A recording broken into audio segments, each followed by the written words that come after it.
ഈശോ മിശിഹായിക്ക് സ്തുതിയായിരിക്കട്ടെ. കൃപയുടെ നിർച്ചാലകൾ ശുശ്രൂഷകളിലേക്ക് വീണ്ടും പ്രിയപ്പെട്ടവരെ ഈശോയുടെ നാമത്തിൽ സ്വാഗതം ചെയ്യുന്നു. ഇത് നമ്മൾ കേൾക്കാൻ പോകുന്നത് വളരെ പ്രധാനപ്പെട്ട ഒരു വചനമാണ്.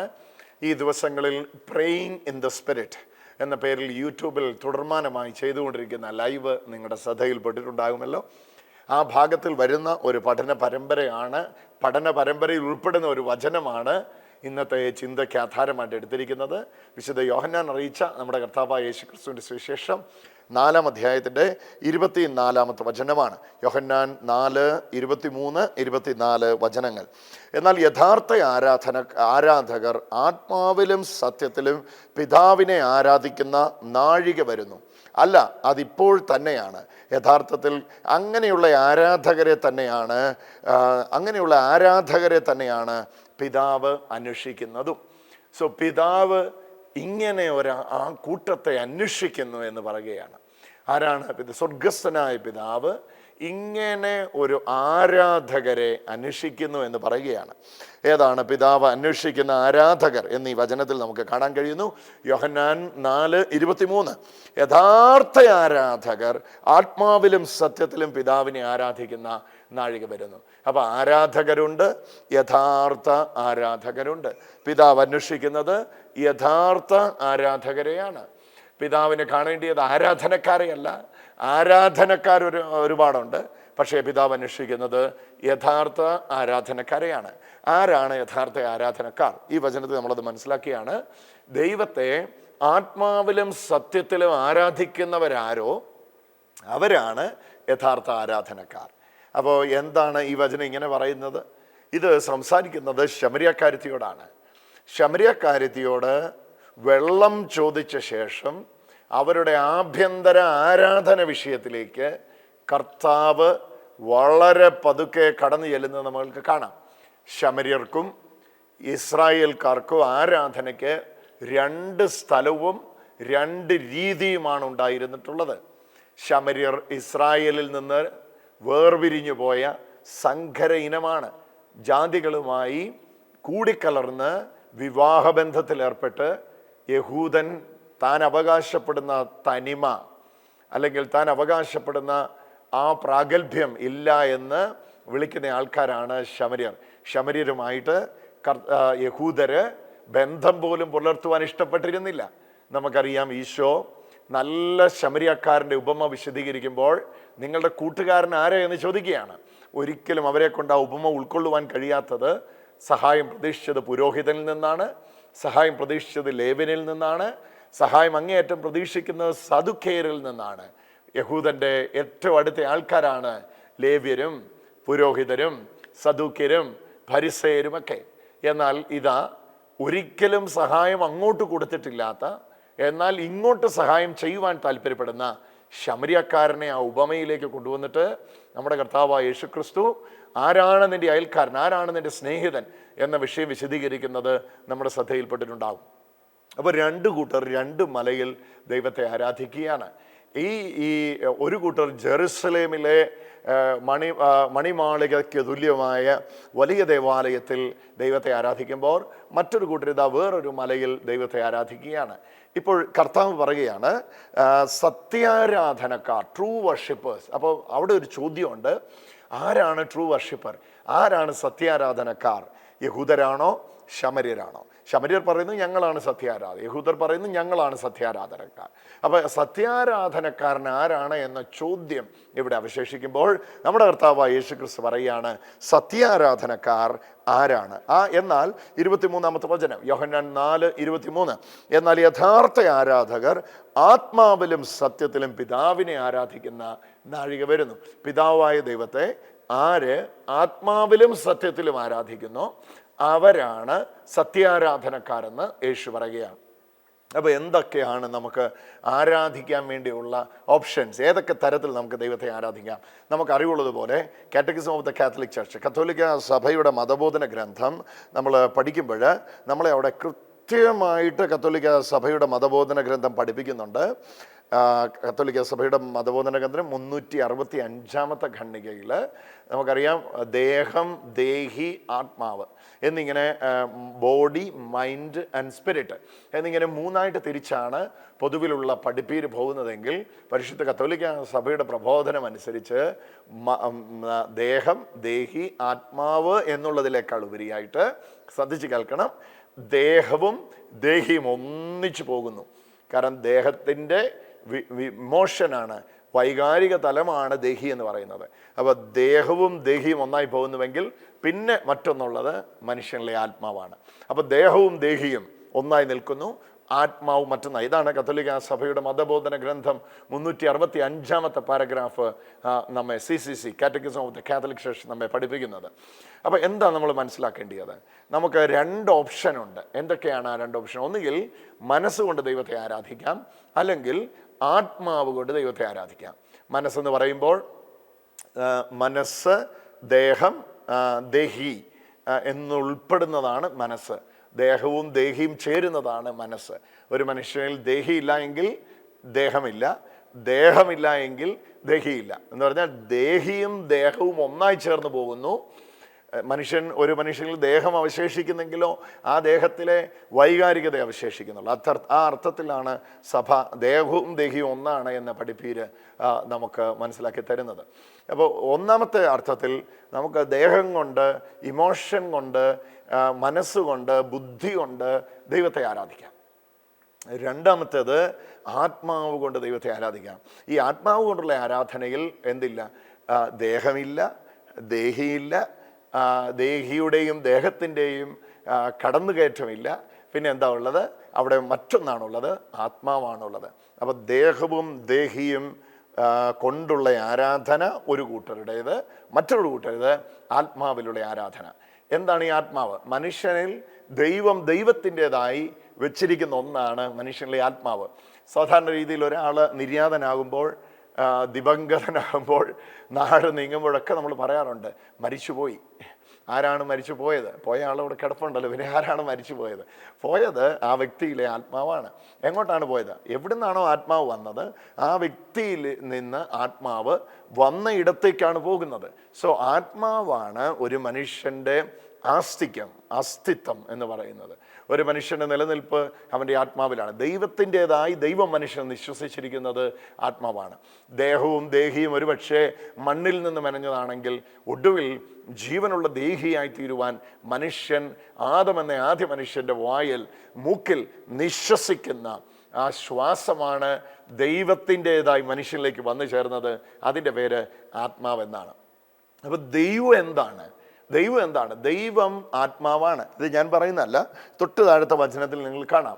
ഇതിപ്പോൾ നമ്മൾ വായിച്ച യോഹന്നാൻ സുവിശേഷത്തിൽ തന്നെ ഒന്ന് ശ്രദ്ധിച്ചു കേട്ടോ. യോഹന്നാൻ സുവിശേഷം 4-ാം അധ്യായത്തിൻ്റെ 24-ാമത്തെ വചനം. ദൈവം ആത്മാവാണ്, അവിടുത്തെ ആരാധിക്കുന്നവർ ആത്മാവിലും സത്യത്തിലുമാണ് ആരാധിക്കേണ്ടത്.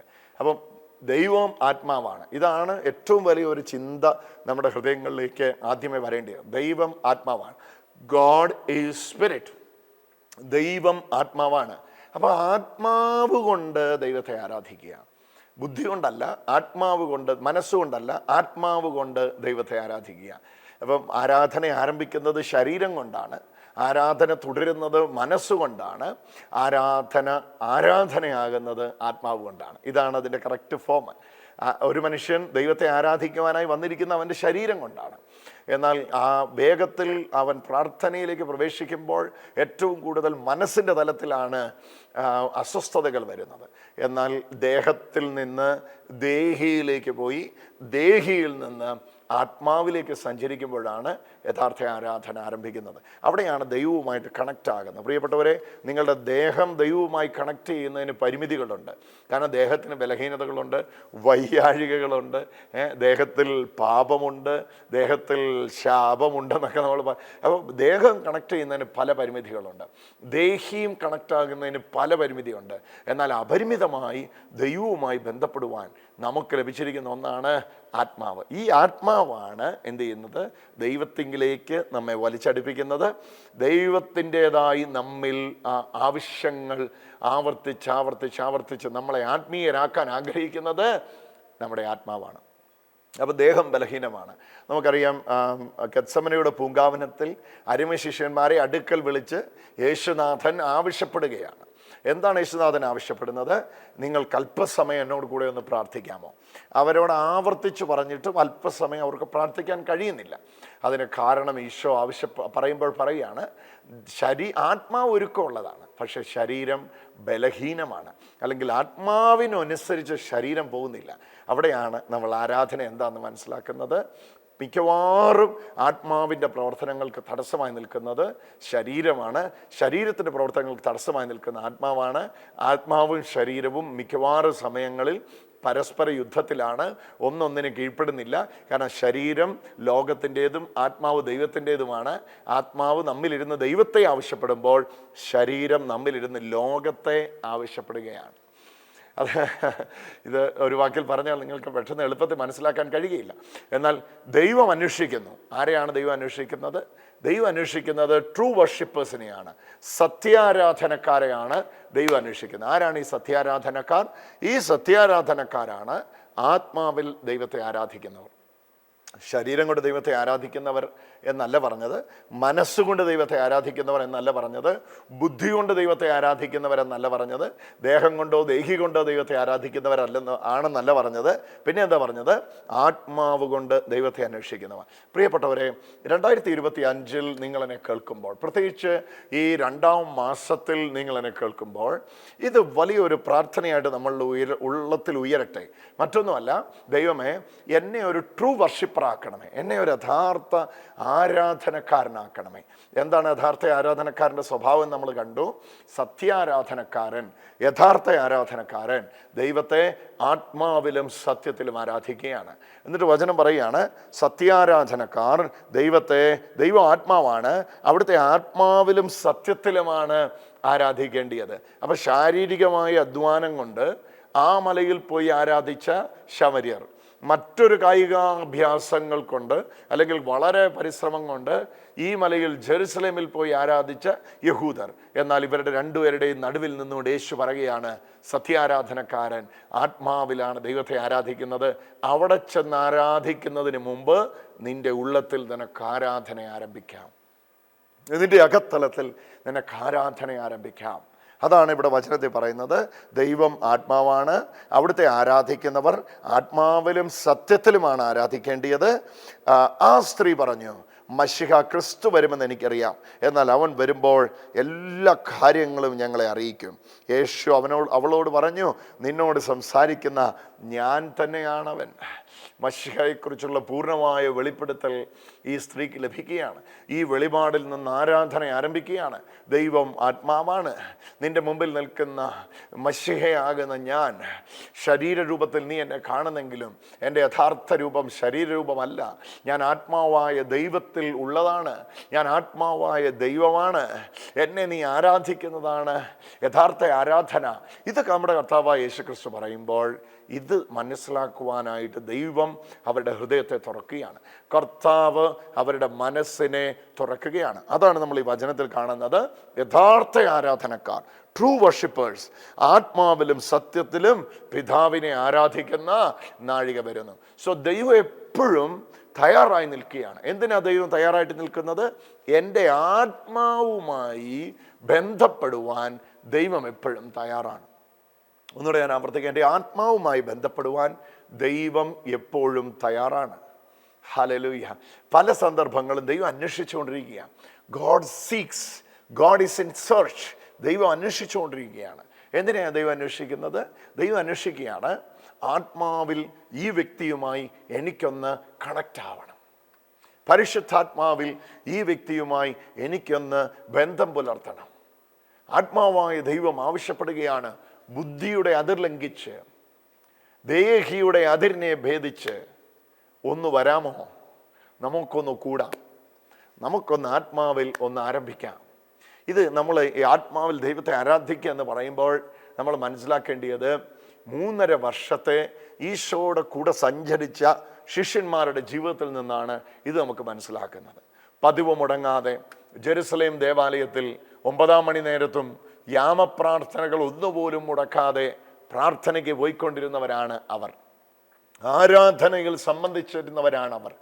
ബലികളിൽ ഒന്നുപോലും മുടക്കാതെ മൃഗബലി മുഴുവൻ നടത്തി അതിർത്തിയാഗങ്ങൾ, ഹോമയാഗങ്ങൾ, ഉദർച്ചാർപ്പണയാഗങ്ങൾ എന്നിങ്ങനെ യാഗങ്ങളൊന്നും മുടക്കാതെ ചെയ്തുകൊണ്ടിരുന്ന അപ്പോസ്തലന്മാരാണവർ.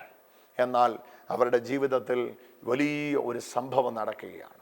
അവരുടെ അടുക്കൽ ഭൂതത്തെ പുറത്താക്കുവാനായി ഒരു പൈതലുമായി ഒരു പിതാവ് വരികയാണ്. ശിഷ്യന്മാരാവുന്ന കിടഞ്ഞ് പരിശ്രമിച്ചിട്ടും ഈ പൈതലിൻ്റെ മുകളിൽ നിന്ന് പിശാചിനെ ബഹിഷ്കരിക്കുവാൻ കഴിയുന്നില്ല. ഒടുവിൽ ഈശോയുടെ അടുക്കൽ കൊണ്ട് കർത്താവ് അവിശ്വാസത്തെ ശാസിക്കുന്നു, ആ ഭൂതത്തെ ബഹിഷ്കരിക്കുന്നു. ഈ സന്ദർഭം എല്ലാം നമ്മൾ സുവിശേഷത്തിൽ വായിക്കുന്നുണ്ട്.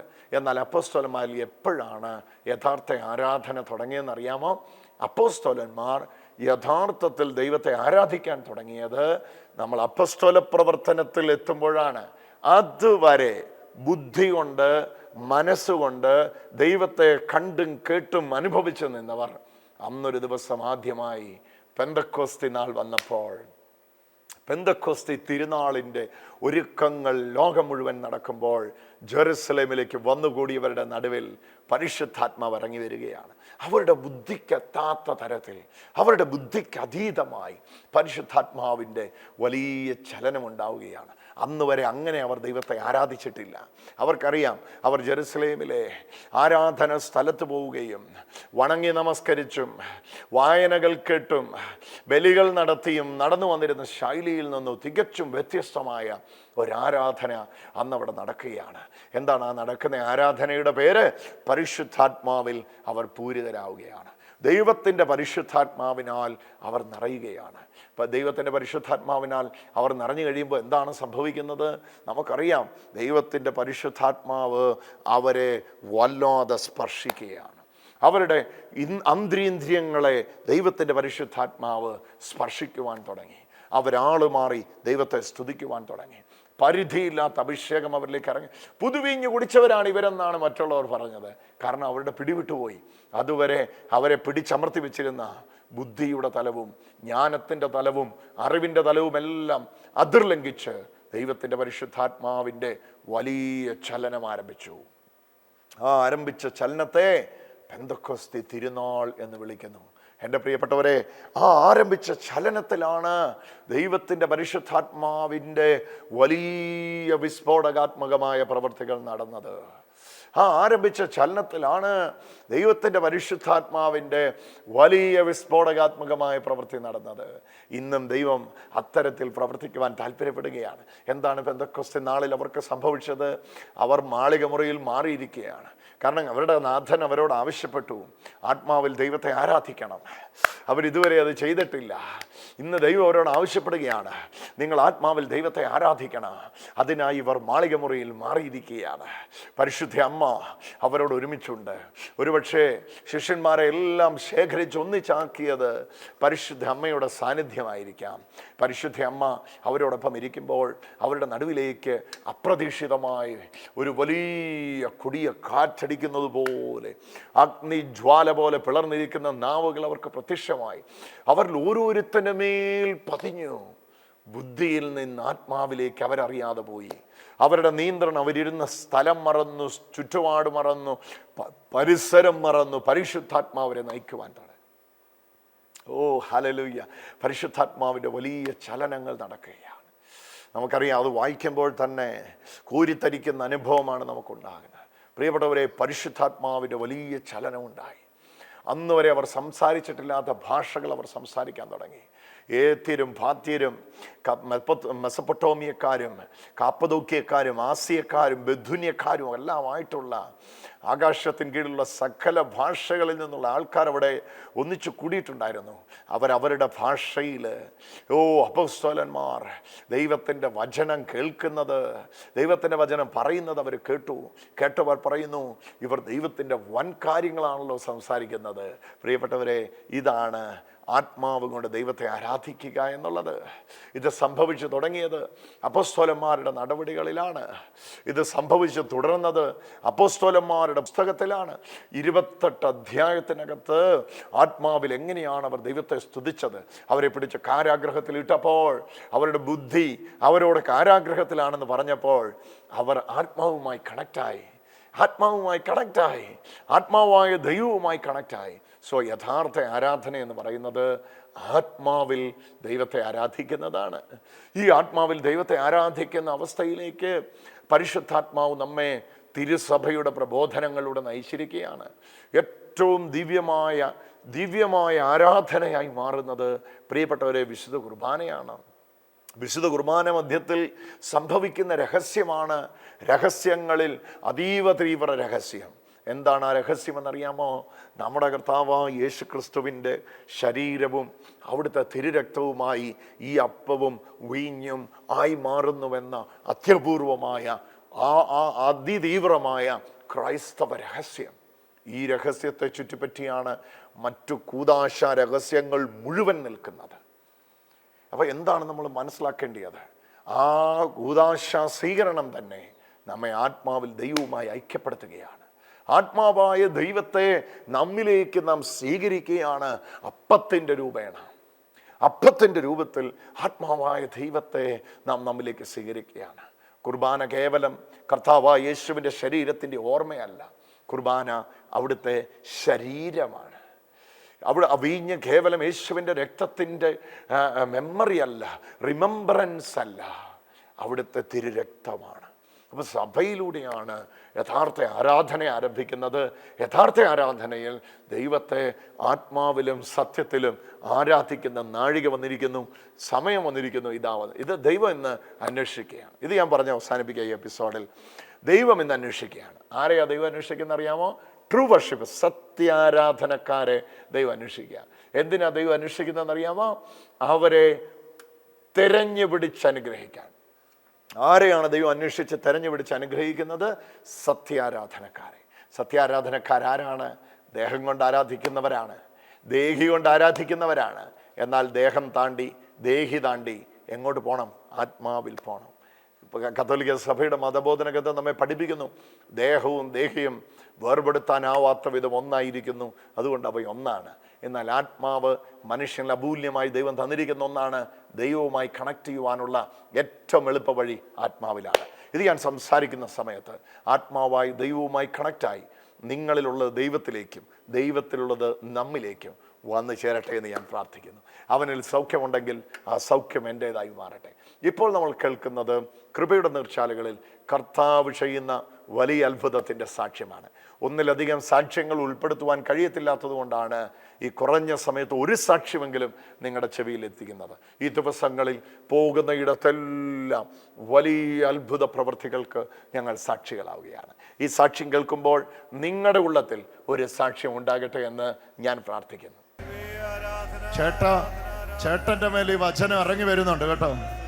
എഴുന്നേറ്റോ എന്നാ സൗഖ്യത്തിന് വേണ്ടിയാ?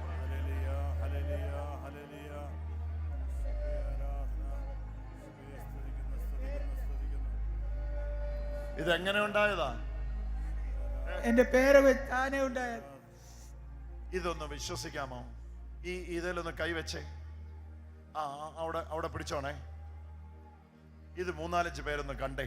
വന്ന് എഴുന്നേറ്റ് നിന്ന് കണ്ടേ. ഇത് യേശു ഇപ്പൊ ചെയ്യുന്ന സൗഖ്യമാണ്. ഒന്ന് നിങ്ങൾ അടുത്ത എല്ലാവരും നിന്നു. നമ്മൾ ഒരുമിച്ചൊന്ന് പ്രാർത്ഥിക്കാൻ വേണ്ടി പോവാ. കർത്താവായ യേശുവേ, എല്ലാവരും കൂടെ പ്രാർത്ഥിക്കുക. കർത്താവായ യേശുവേ, ഇതാ ഞങ്ങൾ വിശ്വസിക്കുന്നു, ഈ മകനെ ഒന്ന് സ്പർശിക്കണമേ. ഈ തലയില് ഞങ്ങൾ തൊടുന്ന ഈ മുഴയെ, അതിന്റെ കാരണത്തെ എടുത്തു മാറ്റണമേ. ഈശോയെ, ഈശോയെ,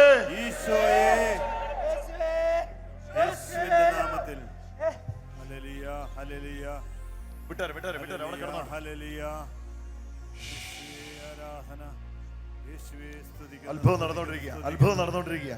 അത്ഭുതം നടന്നുകൊണ്ടിരിക്കുക, അത്ഭുതം നടന്നുകൊണ്ടിരിക്കുക, അത്ഭുതം നടന്നുകൊണ്ടിരിക്കുക. നമുക്കൊന്ന് കൈയടിച്ച് സ്തുതിക്കാം. Hallelujah, hallelujah. നന്നായിട്ട് കൈയടിച്ച് സ്തുതിക്കുക. നിങ്ങളല്ലേ കണ്ടത്? തപ്പി നോക്കി, അവിടെ അത് ഉണ്ടാവുകയില്ല. തപ്പി നോക്കി, ഒക്കെ എടുത്ത് തപ്പി നോക്കിയേക്കാം. തപ്പിക്കോ, നിങ്ങൾ നോക്കിക്കോ. ഒരു മഴയില്ല അവിടെ, മഴയില്ല. ഇല്ല. നോയിക്കോ, നോയിക്കോ, നോയിക്കോ ചേട്ടാ, നോയിക്കേ, നോയിക്കേ. ഇല്ല ഇല്ല ഇല്ല ഇല്ല ഇല്ല ഇല്ല ഇല്ല ഇല്ല. മഴയില്ല സാർ, ഇല്ല ബ്രദർ, മഴയില്ല, മഴയില്ല. അവിടെ ഇല്ല അത്. നന്ദി യേശുവേ, നന്ദി യേശുവേ.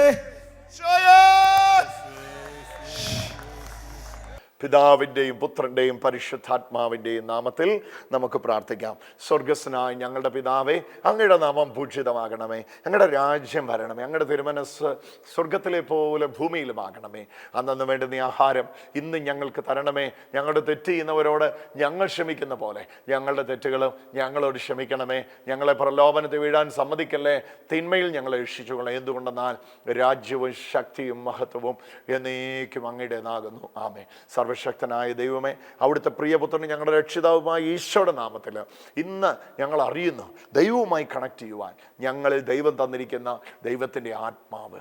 ഇതിന്ന് ഈ വചനം കേൾക്കുമ്പോൾ ദേഹം അമരട്ടെ, ദേഹി അമരട്ടെ, ആത്മാവ് ഉണരട്ടെ, ആത്മാവ് ഉണരട്ടെ. ദൈവവുമായി അമൂല്യമായ ബന്ധത്തിൽ ഏർപ്പെടുവാൻ ഞങ്ങളുടെ ഓരോരുത്തരുടെയും ആത്മാവ് ഈ സമയത്ത് സജ്ജമാകട്ടെ. അതിനുവേണ്ടി പരിശുദ്ധാത്മാവേ ഞങ്ങളെ ഒരുക്കണമേ. നിത്യമായ വചനത്തിൻ്റെ ശക്തി, പരിശുദ്ധാത്മാവിൻ്റെ ശക്തിയെ തന്നെ ഞങ്ങളുടെ ഹൃദയങ്ങളും മനസ്സുകളിലും പകരണമേ. നിത്യകൃപയുടെ ഉറവിടമായ കർത്താവേ, കാരുണ്യവാനായ യേശുവേ, അങ്ങയുടെ അഭിഷേകത്താൽ നിറയ്ക്കണമേ. ഇന്നിതാ ഓരോ മക്കളുടെ ആത്മാവ് ഉണരുന്ന സമയത്ത് ഇതാ കർത്താവെ, പരിശുദ്ധാത്മാവിൻ്റെ വലിയ കവിഞ്ഞൊഴുക്കിലേക്ക് ഞങ്ങളുടെ ജീവിതങ്ങളെ പകരണമേ. പരിശുദ്ധാത്മാവേ, ഇത് ദൈവം അന്വേഷിച്ച് തെരഞ്ഞു പിടിച്ച് അനുഗ്രഹിക്കുന്ന അനുഗ്രഹത്തിൻ്റെ ഉറവിടമാക്കി ഈ മക്കളെയും അവരുടെ ജീവിതങ്ങളെ മാറ്റണമേ. നിത്യം വാഴും പിതാവും പുത്രനും പരിശുദ്ധാത്മാവുമായി സർവേശ്വര പരിശുദ്ധ അമ്മയോട് ചേർന്ന് ഇതാ ഞങ്ങൾ പ്രാർത്ഥിക്കുന്നു. രണ്ട് കരം ഉയർത്തിപ്പിടിച്ച് ഹല്ലേലൂയ, എല്ലാ നിയോഗങ്ങളെയും സമർപ്പിക്കാൻ പ്രിയപ്പെട്ടവരെ. ഹല ഹല ഹല ഹല ഹല ഹല ഹല ഹല. രോഗികൾ ഈ സമയത്ത് സൗഖ്യമാകട്ടെ എന്ന് പ്രാർത്ഥിക്കുന്നു. ടി വി സ്ക്രീനിലേക്ക് വിശ്വാസത്താൽ ഒരു കൈ നീട്ടിവെച്ച് മറ്റേ കൈ രോഗമുള്ള ഇടത്ത് അമർത്തി വെച്ചിരിക്കുന്ന എല്ലാ മക്കളുടെ മേലും ഇപ്പോൾ സൗഖ്യം വ്യാപിക്കട്ടെ എന്ന് പ്രാർത്ഥിക്കുന്നു. അഭിഷേകം വ്യാപിക്കട്ടെ എന്ന് പ്രാർത്ഥിക്കുന്നു. ഒരു കൊടിയ കാറ്റടിക്കുന്നത് പോലെ അസാധാരണമായ പരിശുദ്ധാത്മാവിൻ്റെ വലിയ ചലനങ്ങൾ ഉണ്ടാകട്ടെ, ചലനാത്മക ദൈവപ്രവൃത്തികൾ ഉണ്ടാകട്ടെ. ആരും അടയ്ക്കാതെ വണ്ണം തുറക്കുന്ന നാഥ, ആരും തുറക്കാതെ വണ്ണം അടയ്ക്കുന്ന കർത്താവേ, മഹത്വപൂർണമായ വചനത്തിൻ്റെ ശക്തിയാൽ ഓരോ മക്കളെയും നിറയ്ക്കണമേ, അതിശയമാക്കി മാറ്റണമേ, അത്ഭുതമാക്കി മാറ്റണമേ. നിത്യസ്തുതിക്ക് യോഗ്യനായ പരിശുദ്ധ പരമ ദിവ്യകാരുണ്യ നാഥ, ഓരോ ജീവിതങ്ങളിലേക്ക് ഇപ്പോൾ തന്നെ ഇറങ്ങണമേ, അതിശയമാക്കി മാറ്റണമേ നാഥ. കാരുണ്യവാനായ കർത്താവേ, ദുഃഖിതരുണ്ട്, പീഡിതരുണ്ട്, കടഭാരത്തിലാരും മക്കളെ ഓർത്ത് കരയുന്നവരുണ്ട്. എല്ലാവരുടെ മേലും കരുണയായിരിക്കണമേ. അമ്മേ മാതാവേ, അമ്മയുടെ നിരന്തരമായ പ്രാർത്ഥന ഞങ്ങളുടെ ഭവനങ്ങൾക്ക് വലിയ തണലായി ഇന്നും എന്നേക്കും മാറുവാനായിട്ട് കൃപയും കൃപയുടെ ജ്വാലയും വ്യാപിക്കുവാനായിട്ട് ഇടവരണമേ.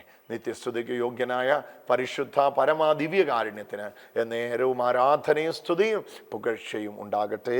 ആമേൻ. ഈശോ മിശിഹായ്ക്ക് സ്തുതിയായിരിക്കട്ടെ. അടുത്ത ആഴ്ച ഇതേ സമയത്ത് ഷാലോം ടിവിയിൽ ഒരുമിച്ച് കാണുമ്പോഴേയും ആത്മാവായ ദൈവം സത്യാരാധനക്കാരെ തിരയുന്നു. ആ തിരയുന്നു നിങ്ങളെ ഓർത്താണ്, നമ്മെ ഓർത്താണ്. ആ തിരച്ചിലിൽ ദൈവം നമ്മെ കണ്ടുപിടിക്കട്ടെ. വാരിക്കോരി നമ്മെ അനുഗ്രഹിക്കുന്ന ദിവസങ്ങളായി ഈ ആഴ്ച മാറട്ടെ. Bless you all. ഒഴുകട്ടെ കൃപയുടെ നിർജ്ജാലകൾ.